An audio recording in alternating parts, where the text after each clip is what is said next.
Hello everyone, welcome to NCERT gateway. NCERT series में आज हम आगे बढ़ते हैं और आज स्टार्ट करते हैं क्लास 7th की हिस्ट्री से चैप्टर फर्स्ट, जो कि है introduction tracing changes through 1000 years. यानी इन हज़ारों सालों में क्या कुछ चेंजेस हमें देखने को मिले हैं, आज हम इस चैप्टर में वो पढ़ने वाले हैं। तो चलिए देखते हैं। ये यहाँ पे स्टार्टिंग में एक मैप दे रखा है, ठीक है। ये मैप फर्स्ट है और आगे ये मैप सेकंड है। इसके बारे में देखते क्या कुछ हमें डाटा यहाँ पे दिया गया है। Take a look at map first and second. Map first was made in 1154 CE by the Arab geographer Al-Idrasi. ये जो मैप फर्स्ट है यहाँ पे, ये मैप फर्स्ट देखिए, यहाँ पे ये जो मैप फर्स्ट है ये कहते हैं ये बनाया गया था कब, किसने इसको बनाया था? कोई अरब जियोग्राफर था अल इद्रसी, जिसका नाम था अल इद्रसी ने इसे बनाया था 1154 CE में, ठीक है। The section reproduced Here is the detail of the Indian subcontinent from his larger map of the world. Map कुछ बड़ा है, वर्ल्ड का पूरा मैप है, लेकिन ये जो मैप यहाँ पे फर्स्ट मैप दे रखा है ये उस बड़े मैप का एक छोटा पार्ट है। यहाँ पे किस कॉन्टिनेंट के बारे में बात है? यहाँ पे इंडियन सबकॉन्टिनेंट के बारे में यहाँ पे कुछ डिटेल दे रखी है, right. Map second was made in 1720 by a French cartographer. जो मैप सेकंड यहाँ पे ये वाला मैप दे रखा है, जो ये किसने बनाया? ये फ्रेंच कार्टोग्राफर ने बनाया था। ये बनाया था 1720 में। Okay, the two maps are quite different. ये दोनों मैप क्या है? डिफरेंट है एक दूसरे से, देखने से ही पता चल रहा है। Even though they are both of the same area, लेकिन इसमें सेम एरिया के बारे में डिटेल है। यहाँ पे भी इंडिया के बारे में है और यहाँ पे तो देखो, देखने से पता चल रहा है इंडिया के बारे में ही डिटेल है, right. In al Idrisi's map, जो मैप अल इद्रसी ने बनाया ये ऊपर वाला, South India is where we would expect to find North India and Sri Lanka is the island at the top. देखिए ये कहते हैं जो ये अल इद्रसी वाला ये वाला जो मैप है, यहाँ पे हम जो साउथ इंडिया को एक्सपेक्ट करते हैं, कहाँ पे एक्सपेक्ट करते हैं? जो आज का वाला हमारा साउथ इंडिया, साउथ में, राइट। लेकिन यहाँ पे क्या, कहाँ पे दे रखा है? वो नॉर्थ इंडिया में, ओके। और जो श्रीलंका है वो टॉप पे है, ठीक है। Place names are marked in Arabic. ये देखिए यहाँ पे जो प्लेसेस के नाम है ये अरबी भाषा में दे रखे हैं, ओके। इसलिए आपको कुछ समझ नहीं आने वाला इसको देख के। आगे क्या कहता है? And there are some well known names like Kannauj in Uttar Pradesh. एक वेल नोन जो हम जानते हैं जिस जगह को, कन्नौज, जो कि उत्तर प्रदेश में है, उसको स्पेल किया गया है, क्यू से स्टार्ट किया गया है, ठीक है। यूजुअली हम के से स्टार्ट करते हैं, लेकिन उस मैप में क्यू से लिखा हुआ है Kannauj, okay. Map second was made nearly 600 years after map first. जो ये मैप सेकंड है, ये फ्रेंच कार्टोग्राफर ने ये वाला जो मैप बनाया है, और ये जो फर्स्ट वाला मैप था, इन दोनों के बीच में कितने साल का डिफरेंस यहाँ पे बताया गया है? तकरीबन 600 साल का यहाँ पे डिफरेंस बताया गया है। During this period information about the sub continent had change considerably. तो कहते हैं कि जो 600 साल का ये गैप रहा है, इसमें जो इन्फॉर्मेशन है इस सब कॉन्टिनेंट के बारे में, उसमें कुछ चेंजेस आए होंगे। This map seems more familiar to us. जो ये वाला मैप है ये हमारे लिए बहुत फेमिलियर है। The coastal area in particular are surprisingly detailed. ये मैप सेकंड के बारे में यहाँ पे बताया गया है। देखो जो आज का हम इंडिया का मैप देखते हैं कुछ इस तरह से ही है जैसे यहाँ पे है। ये जो कोस्टल एरिया है ये बहुत डिटेल यहाँ पे दिखाया गया है, राइट। ये सारा कोस्टल एरिया है। आज के इंडिया का जो मैप है उसमें भी ऐसे ही है, ठीक है। This map was used by European seller. ये मैप कौन यूज़ करते थे? यूरोपियन सेलर्स यूज़ करते थे, जो सी रूट से आते थे, या फिर और कौन करते थे? मर्चेंट्स करते थे, जो सामान बेचते थे, व्यापारी जो आते थे ऑन देयर वोयाजेस। ये अपने रास्ते में इन्होंने इसको बनाया था अपनी सहूलियत के लिए, ठीक है। ये यूरोपियन सेलर और मर्चेंट मैप को यूज़ करते थे, ओके। आगे बढ़ते हैं। आगे क्या कहता है? Equally important is the fact that the signs of cartography deferred in the two periods. ये कहते हैं ये इक्वली इम्पोर्टेंट है, लेकिन इसमें एक फैक्ट है, जो साइंस है कार्टोग्राफी की, उसमें चेंजेस हैं, डिफरेंट है ये दोनों टाइम पीरियड्स में, okay. When historians read documents, maps and text from the past. जब कोई इतिहासकार किसी डॉक्यूमेंट को रीड करता है या मैप रीड करता है या फिर कोई टेक्स्ट उसको जो पास्ट से रिलेटेड मिले हों, तो they have to be sensitive to the different historical backgrounds. तो वो बड़े ध्यान से वो उस चीज़ को देखते हैं सेंसिटिव तरीके से, जो भी हिस्टोरिकल बैकग्राउंड उन चीज़ों से रिलेटेड है। या जो भी डॉक्यूमेंट उनको मिले हैं उसके पीछे उसका क्या हिस्टोरिकल बैकग्राउंड है, या फिर किस कॉन्टेक्स्ट में उसको लिखा गया है या वो मिला है, in which information about the past was produced, या फिर वो पर्टिकुलर चीज़ उस बारे में क्या पास्ट का कोई इंफॉर्मेशन डाटा प्रोड्यूस कर रही है। ओके, नेक्स्ट यहाँ पे है new and old terminologies. If the context in which information is produced changes with the time, what about language and meanings. ये यहाँ पे क्या कह रहे हैं कि जो भी इंफॉर्मेशन है जिस कॉन्टेक्स्ट में है उसमें अगर कोई चेंजेस आए हैं समय के साथ साथ, तो क्या लैंग्वेज के बारे में क्या लैंग्वेज भी बदलती होगी या मीनिंग भी बदलते होंगे। Historical records exist in a variety of languages. जो भी हमें हिस्ट्री से रिलेटेड जितने भी रिकॉर्ड्स मिले हैं, ठीक है, उनमें वेराइटी ऑफ लैंग्वेज देखने को मिली है, which have changed considerably over the years, यानी समय के साथ साथ उसमें भी कुछ चेंजेस देखने को मिले हैं। जैसे कि आगे एग्जाम्पल है पर्शियन लैंग्वेज का। Medieval Persian for example is different from modern Persian. ये पारसी जो लैंग्वेज है उसके बारे में यहाँ पे बताया गया। जो मिडाइवल टाइम पीरियड था उसमें जो पर्शियन लैंग्वेज थी और जो आज की मॉडर्न पर्शियन लैंग्वेज है उसमें भी बहुत डिफरेंट देखने को मिला है। The difference is not just with regard to grammar and vocabulary. ये जो डिफरेंस सिर्फ उसकी ग्रामर से रिलेटेड या वोकैब से रिलेटेड नहीं है। द मीनिंग ऑफ वर्ड्स, जो मीनिंग बनते हैं वर्ड्स के, वो भी चेंज हुए हैं ओवर टाइम। समय के साथ साथ सिर्फ ग्रामर या वोकैब में चेंजेस देखने को नहीं मिले हैं, जो अक्षरों के मीनिंग है, वर्ड्स के मीनिंग है शब्दों के, उसमें भी हमें चेंजेस देखने को मिले हैं। Okay, take the term Hindustan for example. जैसे एग्जाम्पल के तौर पर हिंदुस्तान वर्ड का आप देखिए यहाँ पे, today we understand it as India. हमें पता है आज का जो हमारा इंडिया है इसको पहले हिंदुस्तान बोलते थे, ठीक है। आज हम क्या बोलते हैं, मॉडर्न नेशन स्टेट को हम क्या बोलते हैं, इंडिया बोलते हैं। When the term was used in the 13th century by Minhaj e Siraj, a chronicle who wrote in Persian, he meant the areas of Punjab, Haryana and the lands between the Ganga and Yamuna. हुआ क्या, 13th century में मिनहाज सिराज ने जब इसको लिखा पर्शी लैंग्वेज में, इसको हिंदुस्तान को, तो उसने क्या रेफ़र किया, उसने पंजाब का पार्ट, हरियाणा का, या फिर जो लैंड गंगा और यमुना रिवर के बीच वाला जो पार्ट था उसको क्या बोला, हिंदुस्तान बोला गया था। He used the term in a political sense. इसने पॉलिटिकली सेंस में इसको लिया था उस धरती को जो किसका पार्ट था, दिल्ली सल्तनत का पार्ट था। यहाँ पे दिल्ली सुल्तान्स का क्या था, राज चलता था इस वाले पार्ट्स में, इस वाले एरिया में, तो उसको बोला था। ओके, यानी यहाँ पे उसने पॉलिटिकल सेंस में नाम दिया था इस पर्टिकुलर लैंड पार्ट को। The areas included in this term shifted with the extent of the Sultanate, but the term never included South India. जैसे जैसे दिल्ली सल्तनत का एरिया बढ़ता जाता था, एक्सटेंड होता जाता था, उसको भी इसमें इंक्लूड किया जाता था, लेकिन किसको छोड़ के, साउथ इंडिया, वहाँ पे कभी नहीं इसको यूज़ किया गया। By contrast, in the early 16th century, Babur used Hindustan to describe the geography.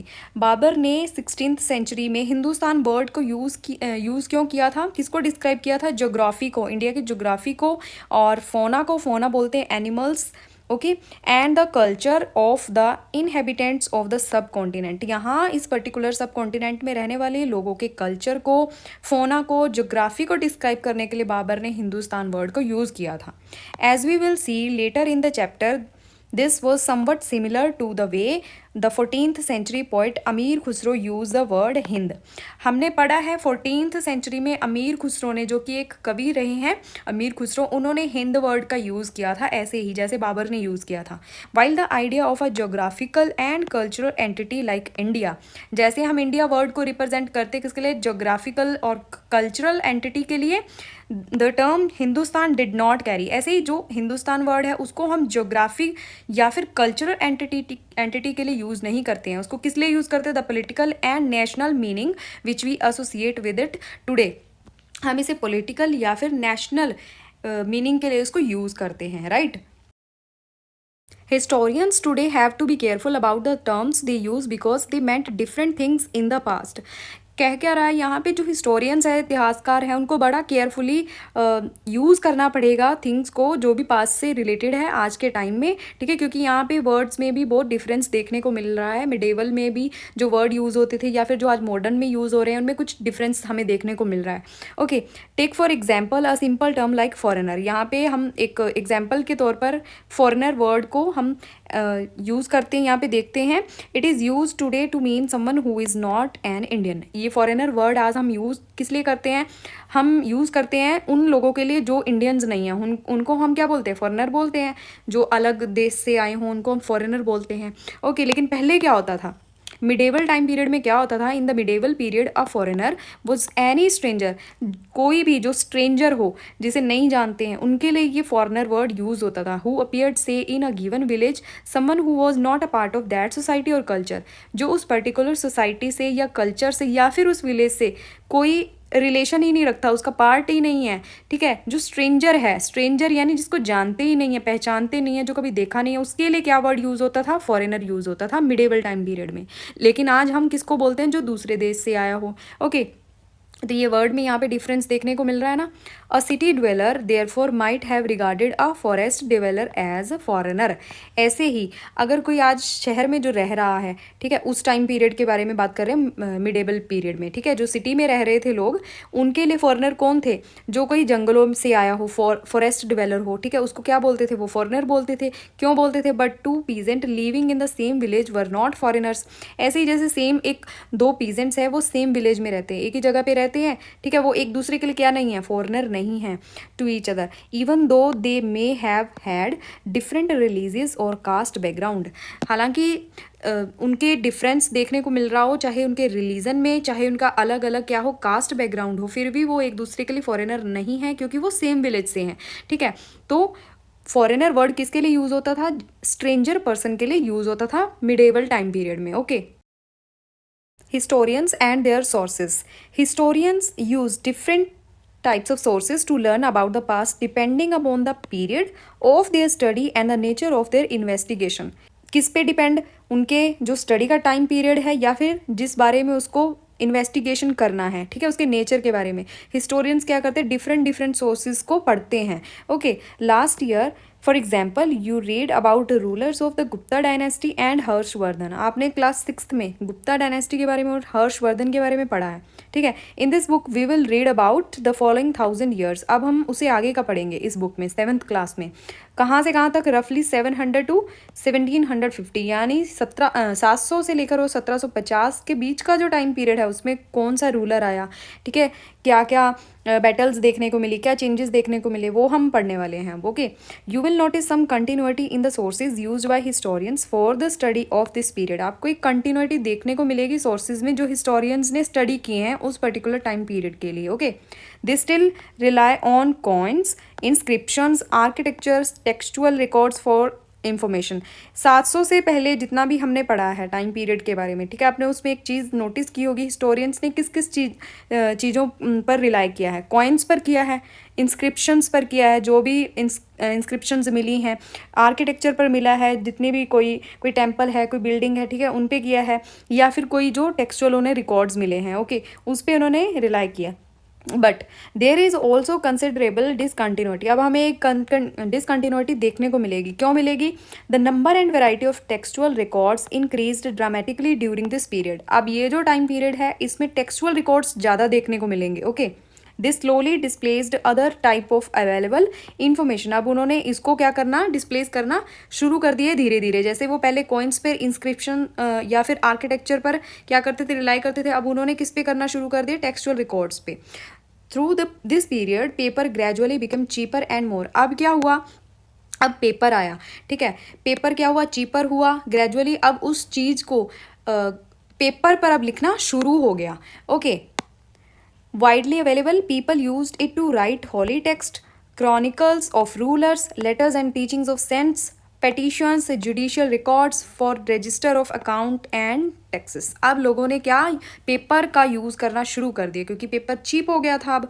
तो अब उन्होंने लिखना शुरू किया किसी भी कॉन्टेक्स्ट के बारे में, चाहे वो होली टेक्स्ट हो, किसी संत की टीचिंग्स हो, कोई रूलर के बारे में हो, कोई लेटर्स हो, या कोई जुडिशियल रिकॉर्ड हो, ठीक है, कुछ भी। तो उन्होंने अब लिखना शुरू किया। Manuscripts were collected by wealthy people, rulers, monasteries and temples. जितनी भी मैन्यूस्क्रिप्ट्स थी वो कहाँ से कलेक्ट हुई? वेल्दी पीपल से हुई, मोनेस्ट्रीज से हुई, टेम्पल से हुई, और वो उनको कहाँ रखा गया?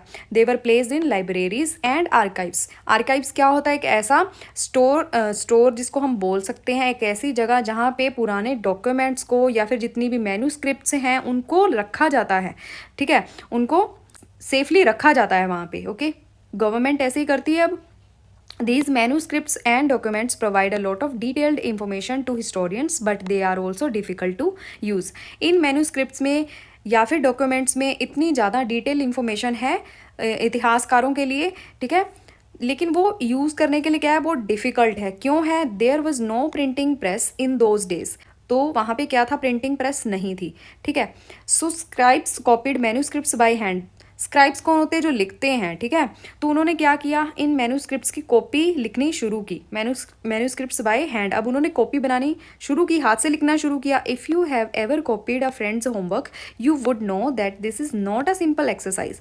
अगर आपने अपनी फ्रेंड की नोटबुक से कुछ कभी भी इंफॉर्मेशन लिखी हो, कोई होमवर्क किया हो, तो आपको ज़रूर पता होगा कि लिखना, हाथ से लिखना कितना मुश्किल होता है। Sometimes you can not read your friend's handwriting and are force to guess what is written. कभी कभी ऐसे होता है ना, हमें दूसरों की हैंड राइटिंग समझ नहीं आती कि ये वर्ड क्या लिखा है, तो हम उसको अपने तरीके से लिख लेते हैं, तो यहाँ पे मीनिंग चेंज हो जाता है। Okay, as a result there are small but significant differences in your copy of your friend's work. तो यहाँ पे एक चेंज देखने को मिलेगा। जो वर्ड आपको समझ नहीं आया वो आप अपने तरीके से लिखोगे और आपके फ्रेंड ने क्या पता उस वर्ड को कैसे लिखा हो। ठीक है, तो यहाँ पे एक चेंजेस देखने को मिलेगा। Manuscript कॉपिंग is somewhat similar. ऐसे ही मैन्यूस्क्रिप्ट की जो कॉपीज लिखी गई उनमें भी ऐसे ही चेंजेस देखने को मिले। As scribes copied manuscript, they also introduced small changes, a word here, a sentence there.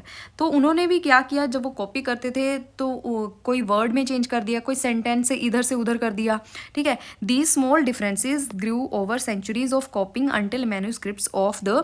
तो ये जो चेंजेस हैं मैन्यूस्क्रिप्ट्स में जो देखने को मिले कॉपिंग में, ठीक है, of the same text became substantially different from one another. तो यहाँ पे वर्ड्स का, टेक्स्ट का यहाँ पे बहुत बड़ा डिफरेंस यहाँ पे आने लगा। This is a serious problem. अब ये बहुत सीरियस प्रॉब्लम हो चुकी थी because we rarely find the original manuscript of the author today. लेकिन अगर हम देखें तो आज के टाइम में हमें उस पर्टिकुलर ओरिजिनल जो मैन्यूस्क्रिप्ट लिखी गई होगी उसके ऑथर की, तो वो फाइंड करनी बहुत मुश्किल है।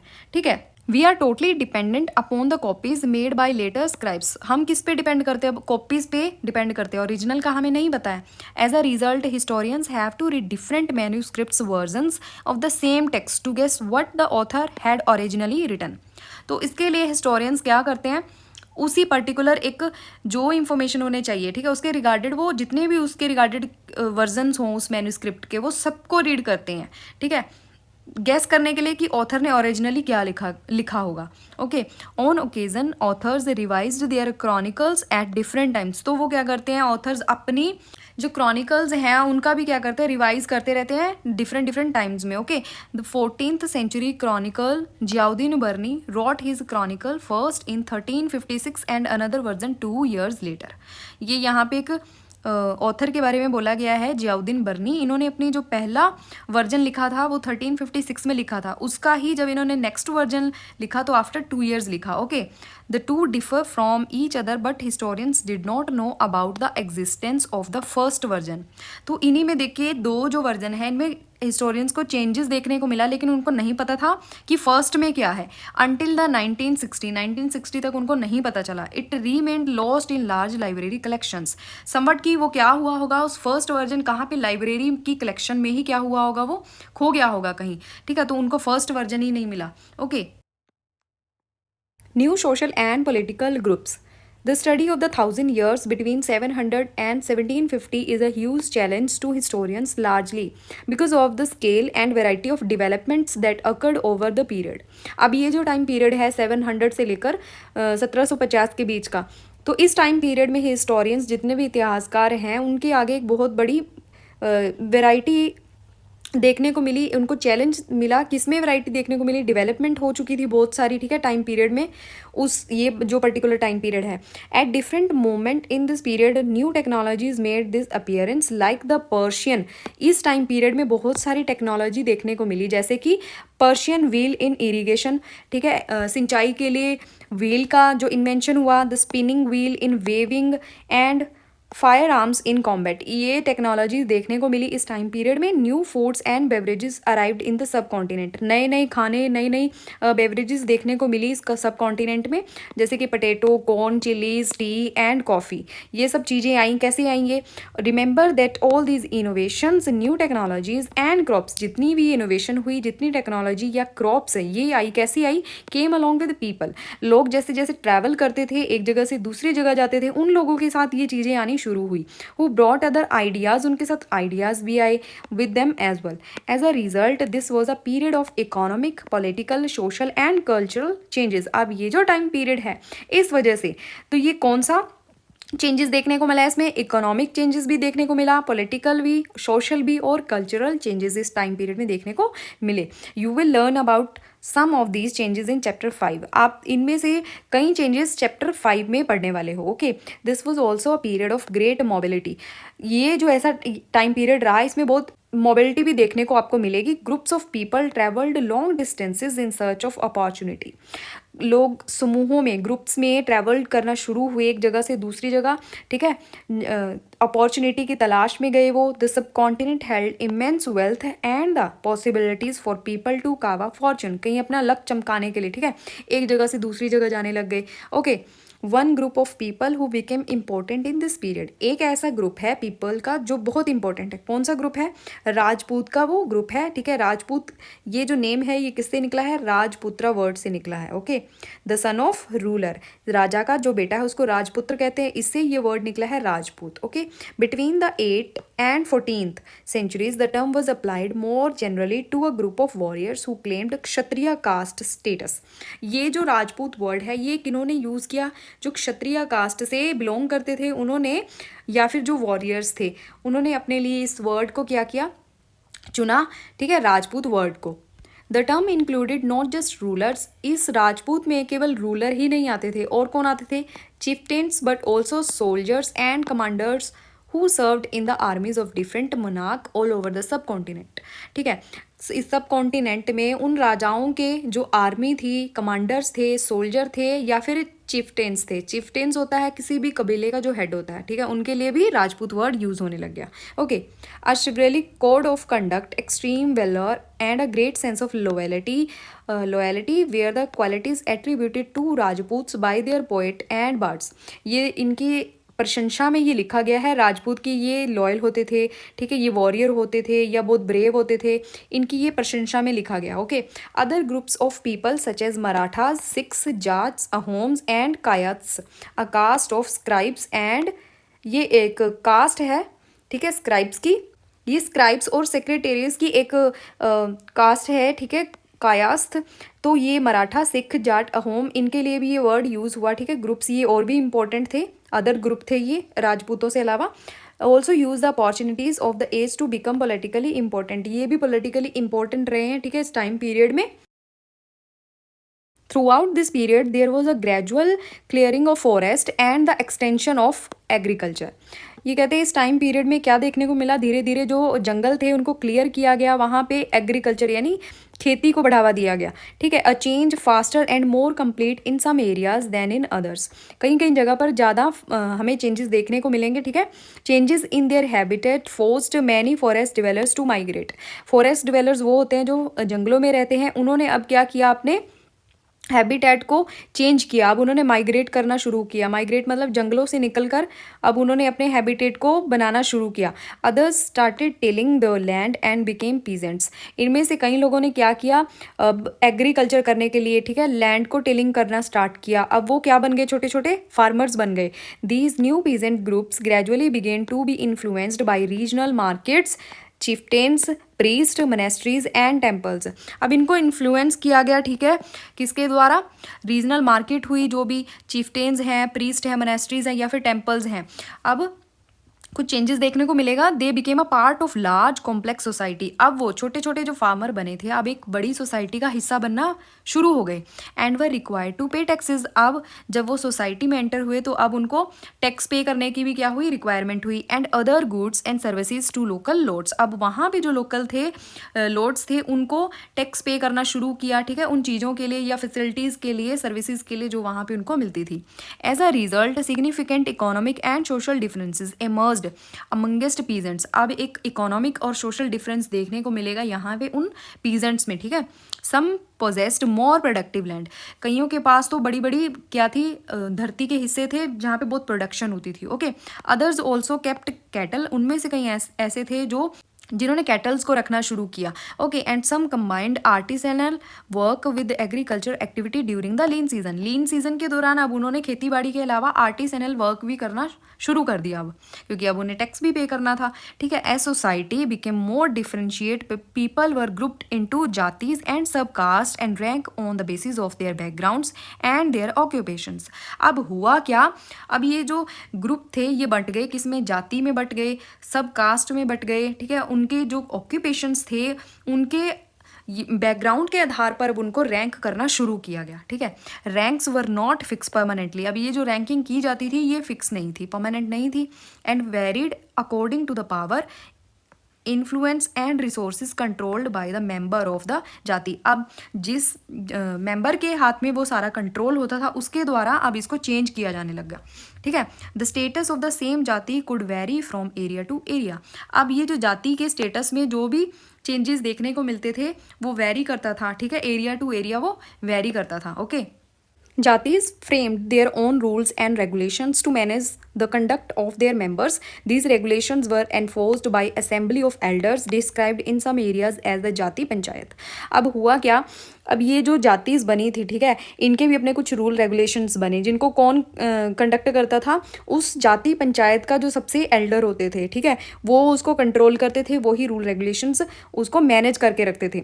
But jatis were also required to follow the rules of their villages. लेकिन इन जातीज को भी खुद भी क्या करना पड़ता था, विलेजेस के रूल्स को, नियमों को, कायदे कानूनों का पालन करना पड़ता था। Several villages were governed by chieftains. ये मैंने आपको बताया हेड होता है किसी भी कबीले का हेड, ठीक है। ये इनके द्वारा क्या किया जाता था, विलेजेस को गवर्न किया जाता था। Together they were only one small unit of a state, ठीक है। तो वो सारे मिलकर एक स्मॉल यूनिट होते थे, किसके, एक बड़े राज्य के, ओके। कौन, ये सारे जातीज। नेक्स्ट क्या है यहाँ पे, region and empire.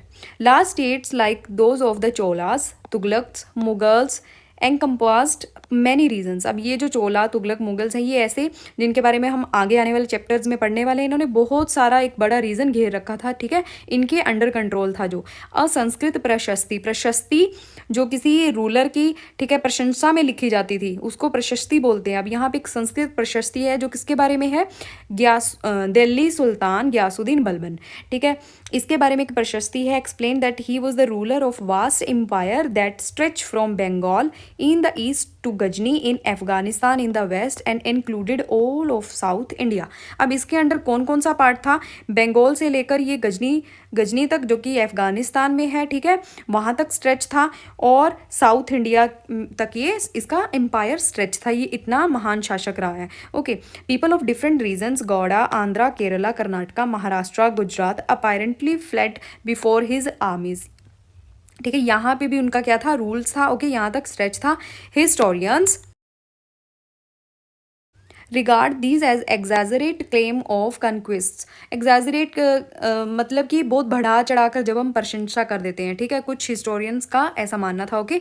Eight the same time they try to understand why rulers kept claiming to have control over different part of the सब कॉन्टिनेंट। तो ये हिस्टोरियंस ऐसा भी सोचते हैं, समझने की कोशिश करते हैं कि राजा महाराजा ऐसा क्यों करते थे, क्यों अपना वो इतना वास्ट कंट्रोल का क्लेम करते थे, ठीक है, इस जो सब कॉन्टिनेंट है इसके डिफरेंट पार्ट्स पर जब वो अपना शासन का कंट्रोल दिखाते थे। By 700 many regions already possessed distinct geographical dimensions and their own language and culture characteristics. अब ये जो रूलर्स रहे हैं, ठीक है, 700 टाइम पीरियड के बारे में बात है, कुछ ऐसे रीजन्स हैं, कुछ ऐसी डायनेस्टीज हुई हैं जिनका अपना एक ज्योग्राफिकल डायमेंशन रहा है, पर्टिकुलर एरिया रहा है जहाँ की उनकी अपनी एक लैंग्वेज रही है, अपना कल्चरल करेक्टरिस्टिक्स भी रहे हैं, ओके, जिसके बारे में आगे हम चैप्टर 7 में पढ़ने वाले हैं। They were also associated with specific ruling dynasties, dynastics ऐसी जो पीढ़ी दर पीढ़ी जहाँ पे राजे महाराजे बनते रहते, ठीक है, जैसे मुगल डायनेस्टी हो गया, ठीक है, गुप्ता डायनेस्टी हो गया, ये सारे, ओके, ऐसी भी कुछ महान डायनेस्टीज रही हैं। There was considerable conflict between the states, और इनके बीच में क्या कॉन्फ्लिक्ट भी हैं, okay. Occasionally dynasties like the Cholas, Khaljis, Tughlaqs and Mughals were able to build an empire that was pan regional spanning diverse regions, ठीक है। ये कुछ ऐसी जैसे चोला, खलजी, तुगलक, मुगल, ये ऐसी डायनेस्टीज रही हैं जिनके कुछ पैन रीजनल भी डाइवर्स हुए हैं। पैन रीजनल क्या होता है, जैसे मान लो इस एरिया पे इनका राज चल रहा है, ठीक है, जब यहाँ से इनके स्प्रेड होना शुरू हो जाता है तो ये पैन रीजन बोला जाता है इसको, ठीक है। जब ऐसे स्प्रेड होती है इनकी पावर, ये अपने एरिया को एक्सपेंड करते हैं तो इसका जो प्रभाव है वो दूसरे एरिया पर भी पड़ता है। जैसे यहाँ पे कोई और डायनेस्टी का रूल चल रहा है तो ये जो पैन रीजनल है इनका फोर्स यहाँ पे भी चलेगा, okay. Not all these empires were equally stable और सक्सेसफुल, ऐसा नहीं है कि ये जो सारी जितनी भी डायनेस्टी के बारे में यहाँ पे बताया गया सारी ही इक्वली स्टेबल है, ऐसा नहीं है, ओके। कुछ ऐसी डायनेस्टी भी हैं जिनका बहुत ज़्यादा रूल रहा है। When the Mughal empire declined in the 18th century it led to the reemergence of regional states, जब हुआ क्या, इसके बारे में हम आगे चैप्टर 8 में पढ़ने वाले हैं मुगल एम्पायर के बारे में, ठीक है। जब उसका डिक्लाइन हुआ, ठीक है, 18th सेंचुरी में, तो कई रीजनल स्टेट्स का री एमर्जेंस भी होना शुरू हुआ, ओके।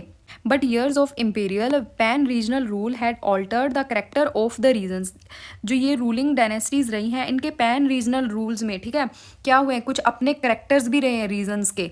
इतना टाइम उन्होंने वहाँ पे वास्ट रूल रखा तो खुद का क्या था, उनका वहाँ पे एक करेक्टर भी बना उसका, okay.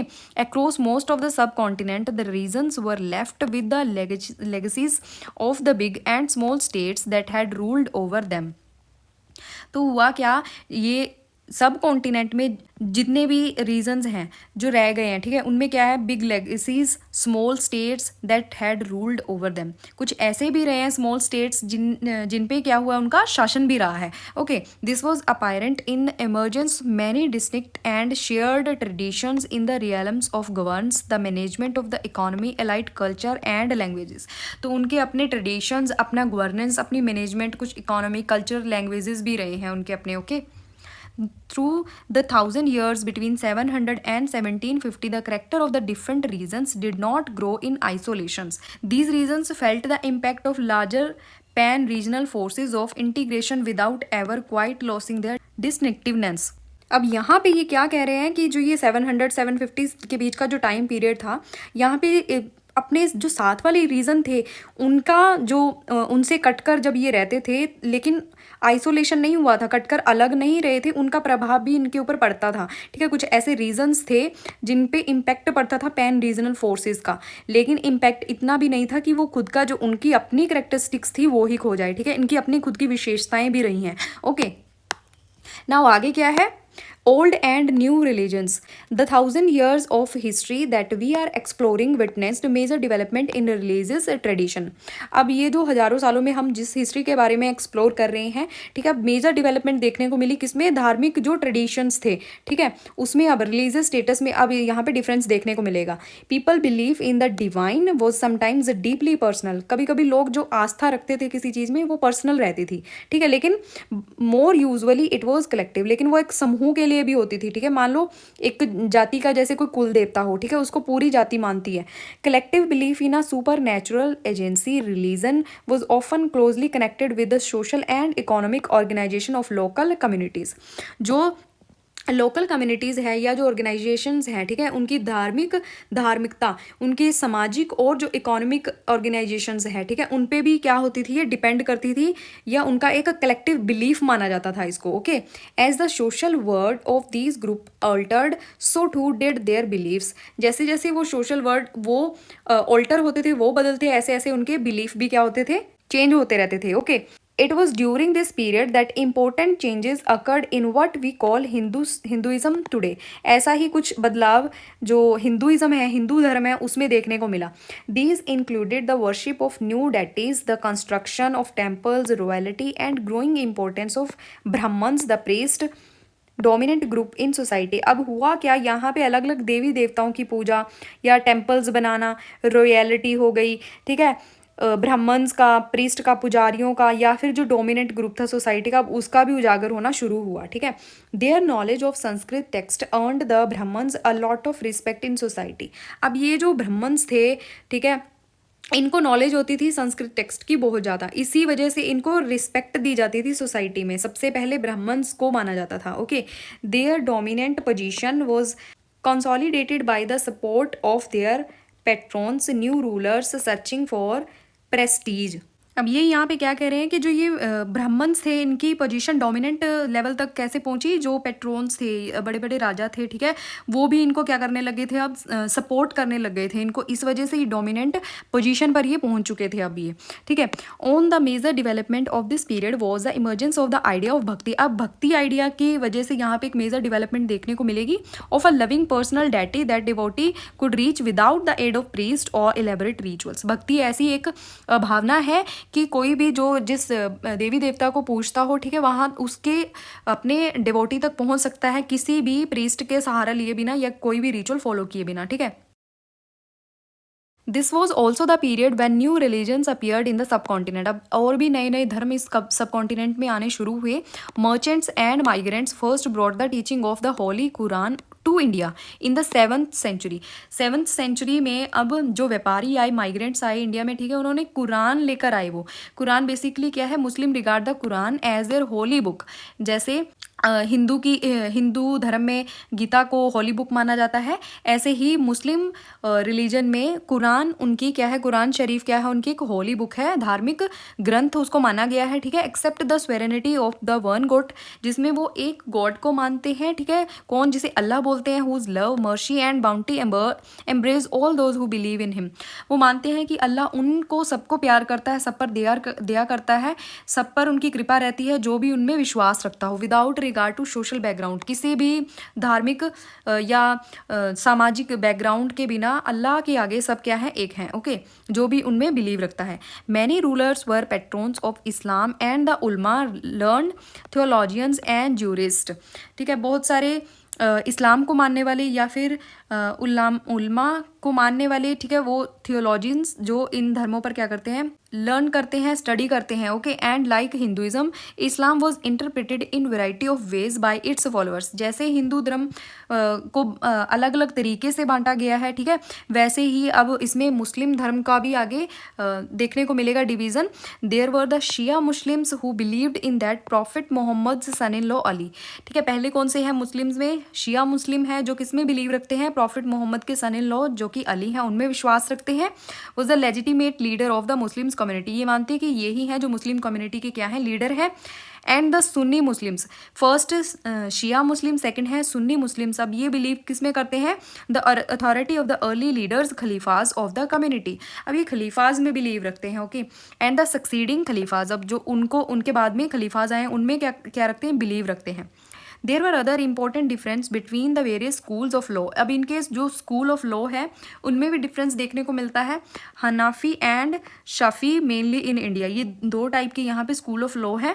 And in theology and mistake traditions, अब इनकी थियोलॉजी और जो मिस्टिक ट्रेडिशंस है उसमें भी क्या है, डिफरेंस है। ओके, नाउ नेक्स्ट यहाँ पे thinking about time and historical periods. Historians do not see time just as a passing of hours, day और ईयर्स। जो इतिहासकार हैं वो समय को देखो कुछ घंटों का, कुछ दिनों का या कुछ ईयर्स का नहीं मानते हैं। ठीक है, ऐसे नहीं देखते हैं वो एज अ क्लॉक और अ कैलेंडर। जैसे क्लॉक में होता है, ये कैलेंडर में होता है, जैसे डे चेंज होते हैं या फिर आवर्स चेंज होते हैं। ये क्या मानते हैं, time also reflect changes in social and economic organisation. किस किस में बदलाव, सोशल सामाजिक रूप से भी, इकोनॉमिक ऑर्गेनाइजेशंस में भी क्या जो चेंजेस रिफ्लेक्ट हुए हों in the persistence and transformation of ideas and beliefs. जितना भी किसमें विचारों में, आइडियाज़ में ट्रांसफॉर्मेशन हुई हो, ठीक है, बिलीव्स हुए हों, उनमें चेंजेस आए हों, उनको ये क्या मानते हैं, the study of time is made somewhat easier by dividing the past into large segments. अब इन्होंने अपने सहूलियत के आधार पर इन्होंने क्या किया, हिस्ट्री को या फिर इस टाइम पीरियड को कुछ सेगमेंट्स में, बड़े बड़े सेगमेंट्स में डिवाइड किया। ठीक है, पीरियड्स में डिवाइड किया दैट पोजेसेस शेयर्ड कैरेक्टरिस्टिक्स, जो अपनी क्या एक खास विशेषता रखते हो, ठीक है, उसमें इन्होंने लार्ज सेगमेंट्स में हिस्ट्री को डिवाइड किया है। Okay, in the middle of the 19th century British historians divided the history of India into 3 periods, Hindu, Muslim and British. ये मोस्ट इंपॉर्टेंट है, ठीक है। एक ब्रिटिश हिस्टोरियन रहे हैं, उन्होंने इंडिया की जो हिस्ट्री है उसको 3 पार्ट में डिवाइड किया, first Hindu, second Muslim, third British. Okay, this division was based on the idea that the religion of rulers was the only important historical change and that there were no other significant developments. अब ये इन्होंने धर्म के आधार पर क्यों इसको divide किया, क्योंकि वो मानते थे जितने भी रूलर्स रहे हैं, ठीक है, उनका जो रिलीजन है वो ही इंपॉर्टेंट रहा, ठीक है, हिस्टोरिकल चेंजेस के लिए, और इसके अलावा ऐसी कोई डेवलपमेंट नहीं रही है। In the economic, society, culture, ये देखो इकोनॉमी में, सोसाइटी में, कल्चर में ऐसा कोई चेंज नहीं है, ठीक है। Such a division also ignored the rich diversity of the सब कॉन्टिनेंट। लेकिन ये जो धर्म के आधार पर इन्होंने डिवीजन की है, ये किसको इग्नोर कर रहे हैं, डाइवर्सिटी को, जो इतनी रिच डाइवर्सिटी इंडिया की है उसको इग्नोर किया गया है, केवल धर्म के आधार पर क्या किया है, डिवीजन किया है हिस्ट्री का या टाइम पीरियड का। ओके, जो कि सही नहीं है। Few historians follow this periodisation today. कुछ ऐसे हिस्टोरियंस हैं जो इस पीरियडाइजेशन को फॉलो कर रहे हैं। Most look to economic and social factors to characterise the major element of different movement of the past. जो पास्ट के डिफरेंट मूवमेंट्स रहे हैं उनके जो मेजर एलिमेंट्स रहे हैं, जैसे कि सोशल फैक्टर है, इकोनॉमिक फैक्टर है, ठीक है, उनकी करेक्टरिस्टिक्स जानने के लिए। The histories you read last year include a wide range of early societies, hunter gatherer, early farmers, people living in towns and villages, and early empires and kingdoms। तो यहाँ पे क्या बोला गया कि आपने जो क्लास 6th में जो हिस्ट्री पढ़ी है उसमें मोस्टली आपने हंटर गैदरर के बारे में पढ़ा है, जो फार्मर्स थे उनके बारे में पढ़ा है, ठीक है, उन्होंने कैसे अपनी टाउन्स का, विलेजेस का सेटअप किया, या जो स्टार्टिंग के जो राजा हुए हैं, एम्पायर्स जो सेटअप हुई है, किंगडम्स जो बनी है, उनके बारे में बेसिकली आपने पढ़ा था, ठीक है, क्लास 6 में। अगर आपने नहीं पढ़ा तो प्लीज़ मेरे चैनल पर प्लेलिस्ट है क्लास 6 NCERT हिस्ट्री, तो आप उसको भी देखिए जाकर। Okay, the histories you will be studying this year are often described as medieval. जो आप 7th क्लास में ये जो हिस्ट्री पढ़ने वाली है तो ये क्या है, मिडाइवल पीरियड की है, जो बीच वाला है, ठीक है। You will find out more about the spread of peasant societies, the rise of regional imperial state formation. Basically अब 7th क्लास की जो हिस्ट्री इसमें आप क्या पढ़ने वाले हो कि कैसे ये जो पीजेंट्स बने थे, ठीक है, इनका फैलाव कैसे हुआ, कैसे सोसाइटीज़ बनी, कैसे रीजनल इंपीरियल स्टेट फॉर्मेशन हुए, ठीक है। Sometimes at the cost of pastoral and forest people, the development of Hinduism and Islam as major religion and the arrival of European trading companies. कैसे कैसे जो ये धर्म में आपको डेवलपमेंट देखने को मिली है, हिंदुइज्म, इस्लाम, ठीक है, मेजर रिलीजन रहे हैं। तो यहाँ पे यूरोपियन ट्रेडिंग कंपनीज का भी यहाँ पे जो अराइवल हुआ है वो आपको देखने को मिलेगा, कैसे ब्रिटिशर्स इंडिया में आए, या फिर कैसे और भी जो मर्चेंट थे, व्यापारी थे, वो यहाँ पर आए। Okay, These 1000 years of Indian history witnessed considerable change। ये जो हजारों साल हैं ये किसके विटनेस हैं, चेंज जो आया इस समय में, जो चेंजेस देखने को मिले हैं इंडिया में वो विटनेस करते हैं। After all the 16th and the 18th centuries were quite different. जो 16th और 18th सेंचुरी है वो किससे डिफरेंट है, 8th से और 11th से, ठीक है। Therefore describing the entire period as one historical unit is not without its problem. लेकिन हुआ क्या, इस पूरे टाइम पीरियड में अपने एक प्रॉब्लम को क्या नहीं किया है, एक प्रॉब्लम नहीं देखी है। Okay, moreover the medieval period is often contrast with the modern period. Modern time, medieval time period को किसके साथ कंट्रास्ट किया जाता है, मॉडर्न जो आज वाला टाइम पीरियड है उसके लिए, ठीक है। Modernity carries with it a sense of material progress and intellectual advancement. अब जो जिस प्रॉब्लम के बारे में वो बोल रहे हैं वो क्या प्रॉब्लम नहीं देखी है कि जो मटेरियल प्रोग्रेस हुई है, मॉडर्निटी किसको बोला गया, मॉडर्न टाइम पीरियड में जितनी मटेरियल प्रोग्रेस हुई है उसको हम उसकी वजह से उसको मॉडर्न टाइम पीरियड बोलते हैं। लेकिन हमने कहाँ पे इग्नोर किया है उसको, मिडेवल टाइम पीरियड में जितने चेंजेस हुए हैं, मटेरियल प्रोग्रेस तो वहाँ पे भी हुई होगी ना मिडीवल पीरियड में, तो उसको हमने इग्नोर किया है। But of course we know this was not the case. लेकिन मटेरियल प्रोग्रेस वहाँ पे भी तो हुई होगी ना, ठीक है, उस टाइम पीरियड में, During these 1,000 years, the societies of the subcontinent were transformed often, and economies in several regions reached a level of prosperity that attracted the interest of European trading companies. अब हुआ क्या, इतने हजारों सालों में जो societies में इसका सब कॉन्टिनेंट में ट्रांसफॉर्मेशन देखने को मिली है इकोनॉमिक या फिर अलग अलग रीजन्स में, ठीक है, जो प्रॉस्पेरिटी हुई है उसकी वजह से हुआ क्या, जो यूरोपियन ट्रेडिंग कंपनीज हैं उनका इंटरेस्ट बढ़ा कहाँ पे, इंडिया में आने के लिए, ठीक है। As you read this book, look out the signs of change and the historical progresses at work. इस बुक में बेसिकली आप उस चेंजेस के बारे में ही पढ़ने वाले हो, ठीक है, जो प्रोग्रेस हुआ वर्क का। Also when ever you can compare what you read in this book with what you read last year, आप कंपेरिजन भी कर सकते हो क्लास 6 की जो बुक में हमने पढ़ा था और जो 7th में हम पढ़ रहे हैं, ठीक है, उस बेसिकली टाइम पीरियड को आप कंपेयर कर सकते हो।